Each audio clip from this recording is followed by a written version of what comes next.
আসসালামু আলাইকুম, welcome my নতুন ইউটিউব চ্যানেল। আজকে আমার প্রথম ব্লগ, আশা করি সবার কাছে ভালোই লাগবো। আমি আজকে রান্না করবো হইতেছে স্পাইসি শুটকি বোনা আর মূলা শাক ভাজি। এবার আমি পেঁয়াজ মরিচ আর রসুন কাইটা নিতেছি।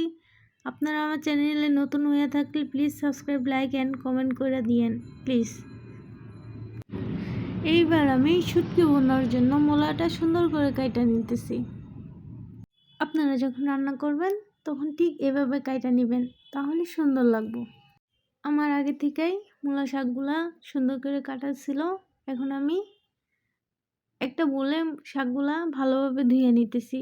শাকগুলা আপনারা যখন রান্না করবেন তখন ভালোভাবে ধুয়ে নেবেন, কারণ শাকের মধ্যে অনেক রকমের ধুলাবালি ময়লা আবর্জনা থাকে। এখন আমি শাকগুলা গরম কড়াইতে সুন্দর করে দিয়ে দিতেছি।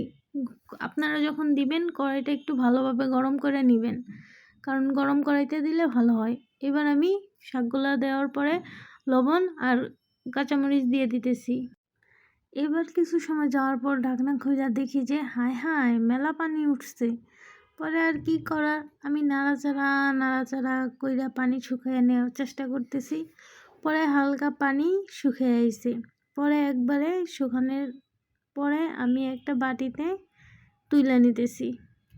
বাটিতে তুলে নেওয়ার পরে আমি শাকটারে এবার বাগার দিব, কারণ শাকে তো বাগারটাই আসল মজা। এবার আমি কড়াইটা গরম করে তেল দিয়ে দিছি। তেলের মধ্যে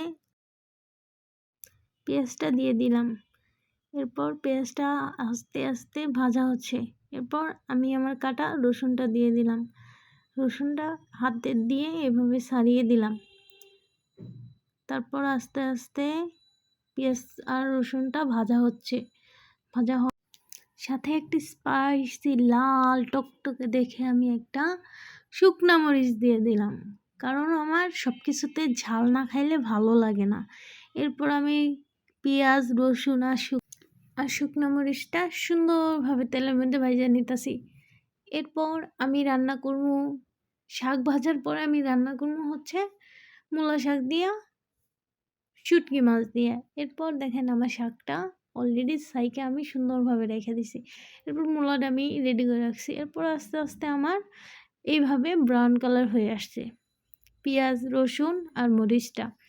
তারপরে এইভাবে ব্রাউন কালার হয়ে আসার পর আমি আস্তে আস্তে আর একটু ভাজা নেব, কারণ এই বাগারটাই হইতেছে আসল মজা। এর আগেও আমি আপনাকে বলছি, কারণ এটাতে যত আপনি ব্রাউন কালার করে নেবেন তত মজা লাগবে।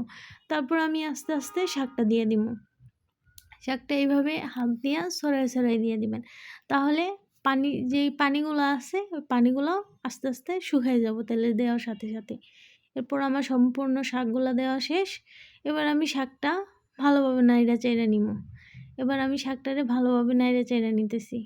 এরপর আমার শাকটা আর 2-3 মিনিট নাড়াচাড়া দেওয়ার পরেই রেডি হয়ে যাইব।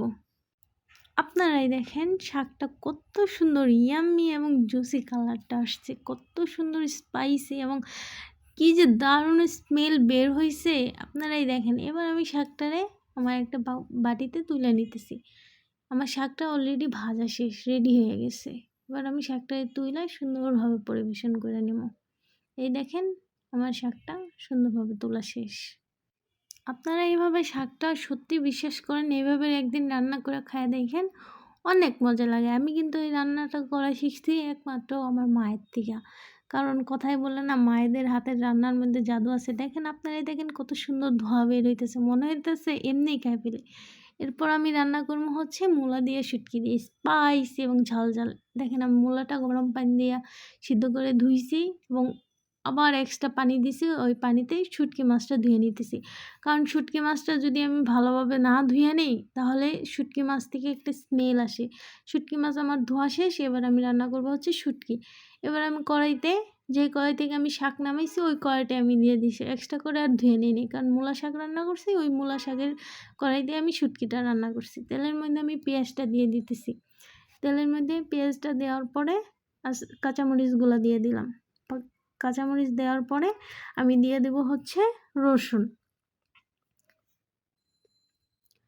তারপর এই রসুন আমি বেশি দিই শুটকির মধ্যে, কারণ রসুন যদি আমি বেশি না দিই শুটকি থেকে এক্সট্রা একটা স্মেল বের হয়, যেটা অনেকেই পছন্দ করে না। আপনারা রসুন বেশি দিয়ে খায় দেখেন, শুটকিটা অনেক মজা লাগে। অনেকে আবার রসুনটা মানে থুথু করে দেয়, মানে ছেঁচে দেয় বা বেটে দেয়। আমি এইভাবে কেটে কেটে দিই। তারপর আমার রসুন পেঁয়াজ মরিচটা ব্রাউন কালার হয়ে আসার পরে আমি দিয়ে দিতেছি হলুদ, তারপরে আমি দিয়ে দেবো হচ্ছে মরিচ। এবার আমি দিয়েছি মরিচ। আমি মরিচটা বেশি খাই, আগেই বলছি আমার সব কিছু ঝাল ঝাল খাইতে ভাল লাগে। আমি অনেকগুলো কাঁচামরিচ দিছি, এটা হচ্ছে আমার মায়ের গাছের কাঁচামরিচ।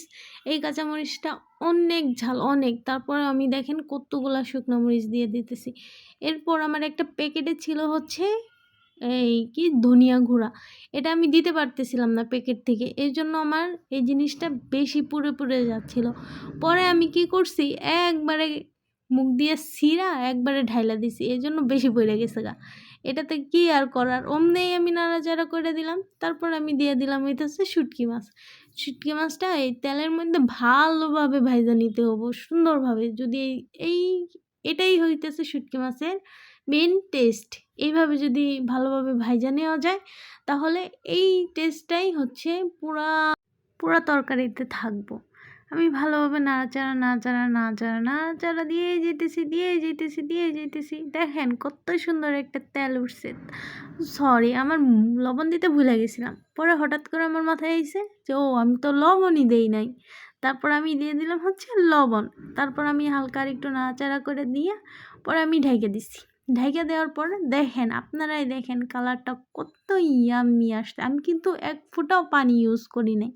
কারণ কেন, যখন আমি যদি পানি ইউজ করতাম তাহলে আমার এই তেলটা উঠতো না। তেল উঠলেও মানে এত মজা লাগতো না। এরপর আমি এই পানি ছাড়াই এই তেলের মধ্যে আমি দিয়ে দিছি হইতেছে মূলা।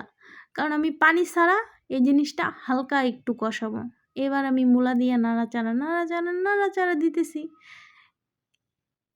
আমি কিন্তু আগেই আপনাদের দেখাই নিছিলাম যে আমি কিন্তু মূলাটা পানি দিয়ে এক্সট্রা পানি দিয়ে আগে ভাপ দিয়ে নিছিলাম। কারণ এই মূলা যদি ভাপ দিয়ে না নিতাম তাহলে একটা এক্সট্রা একটি স্মেল আসতো মূলা থেকে। তারপর এই দেখেন পানি ছাড়া আমি মূলা দিয়া শুটকি দিয়া সুন্দরভাবে কষাইছি পানি ছাড়া। দেখেন কত ইয়াম্মি একটা কালার আসছে, আর যে সুন্দর একটা স্মেল বের হইছে, মনে হইতেছে যে আমি এখন এগুলা এমনিই খাইয়া ফেলাই। আমার এত ভালো লাগতেছে স্মেলটা। তারপর আবার হালকা হালকা একটু আমি নাড়াচাড়া করে দিয়া একটু পানি দিয়ে দিব। না একটু না, আমি পুরোটাই পানি দিয়ে দিব, তরকারিতে যতটুকু পানি লাগবো। কারণ তারপর আমি আর পানি দিব না, হালকা একটু যতটুকু আমার পরিমাণ মতন আমি পানি দিয়ে দেবো। আপনাদের পরিমাণ মতন আপনারা পানি দিয়ে নেন, কারণ এক একজন এক একভাবে খাবার খায়। আমি আবার এই মূলার সাথে একটু ঝুলঝুল টাইপ খাই, অনেকে আবার শুকনা খায়। তো আমি আমার পরিমাণ মতন একটু পানি দিয়ে দিলাম। দেখেন কত সুন্দর একটা ইয়াম্মি একটা কালার আসছে, স্পাইসি। আমার তো মানে দেখেই জিভে জল চলে আসতেছে, এত মজাদার মনে হইতেছে যে অনেক মজা লাগবে। দেখেন আমার শুটকি রান্না শেষ। দেখেন আপনারাই বলেন, প্লিজ কমেন্ট করে জানাবেন আমার রান্নাটা কেমন হয়েছে, কত ইয়াম্মি লাগতেছে, কত স্পাইসি। আসলে কিন্তু আমি যখন খাইছি আমার মনে হয়েছে যে মরিচটা বা মরিচের গুঁড়াটা আরেকটু দিলে ভাল লাগতো, আরেকটু টেস্ট লাগতো। দাঁড়ান এবার আপনারাই দেখে বলেন কত সুন্দর হয়েছে। প্লিজ আমার ভিডিওটা যদি ভালো লেগে থাকে তাহলে প্লিজ একটা সাবস্ক্রাইব, লাইক এবং শেয়ার করে দিবেন। আর প্লিজ কমেন্ট করে জানাবেন আমার দুইটা রান্না কেমন হয়েছে। Bye bye, tata.